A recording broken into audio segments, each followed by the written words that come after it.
Namaste children. Hope you're all ready for the science class. Here we go round the mulberry bush, the mulberry bush, the mulberry bush. Here we go round the mulberry bush, so early in the morning.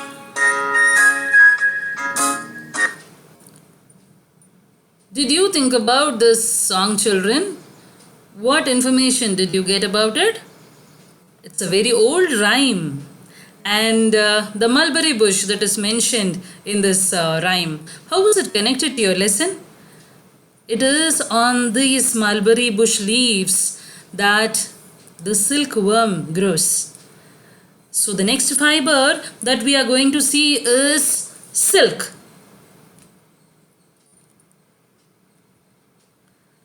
You would have learnt about life cycle of a butterfly, life cycle of a cockroach, life cycle of a frog and all that. Here is the life cycle of a silk moth.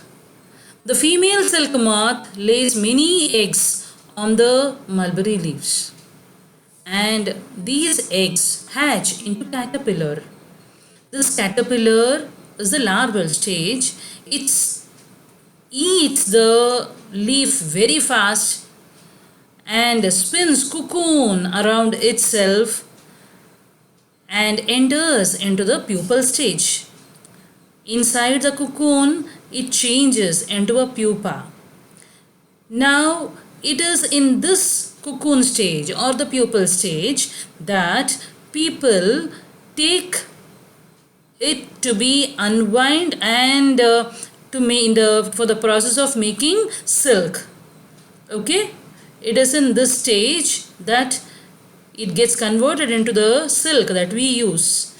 If it is let to be as it is, it becomes an adult moth, and the adult moth lays eggs and the cycle keeps on repeating.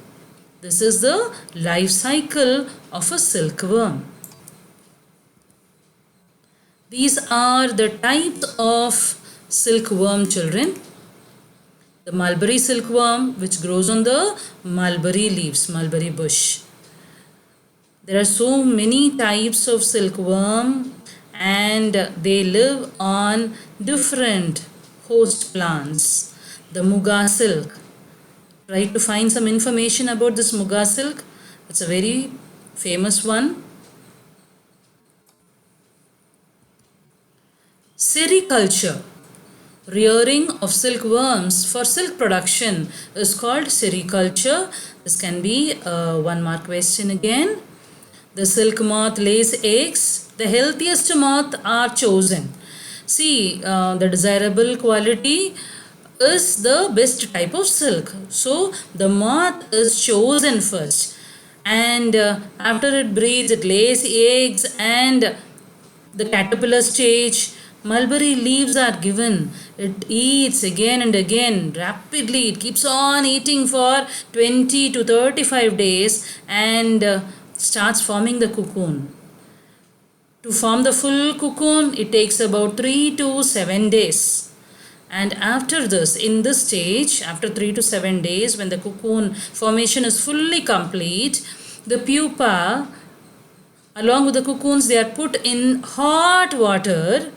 They are killed. The pupa is killed and the filaments get loosened and it is taken out for silk production. The single filaments are washed, dried, twisted to form yarn. Okay, children? And see from the cocoon how through the eyelet, a small hole, the thread is taken out. It is for the fineness of the silk, and because with the help of a wheel, it is made into bales. Reeling of silk.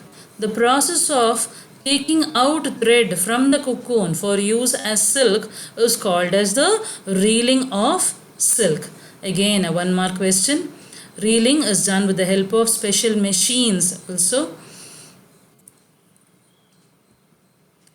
Now, as we saw in the people who rear sheep, they have certain health hazards. Like that, people who are involved in the sericulture, they too have health hazards. The usage of chemicals to dye the silk results in the irritation of eyes, infection of the skin, lung problem, and all that. Then they have to stand for 12 to 16 hours, which results in backache, spine, and vision related problems. They also get respiratory problems like asthma, hearing disorders, and another one is they take away the dead worms with their bare hands. The dead worms from the hot water. I told you in the previous slide, you remember? The pupa is dead inside the hot water. The worms are taken out, and this also leads to infection and illness. Now, there is one more thing that is a little bit rude actually. You would have seen your mother, like touching the cooked rice to see if it is cooked properly, right? Same way, by touching a type of fabric, your grandmother or your mother could tell what type of product it is, what type of a fabric it is. Even if it looks like silk, certain fabric might not be silk, but your grandmother, you children might think it is a silk sari, like that, but your grandmother would touch it and say, no, it is not silk, it is something else, it is synthetic, like that. In the same way, touching, people who are experienced in sericulture, the workers, they come to know if this cocoon is ready to be loosened enough, loosened and to make fine threads. For this purpose, the workers dip their hands in hot water. This causes blisters and injuries leading to infection. So these are the health hazards of people who work in the sericulture industry. Now children, tell me if this is an eco-friendly product. Sericulture is a very good industry going on. Is it an eco-friendly product? What do you think about it? I would say no, because it kills an organism. Silk is obtained by killing an organism.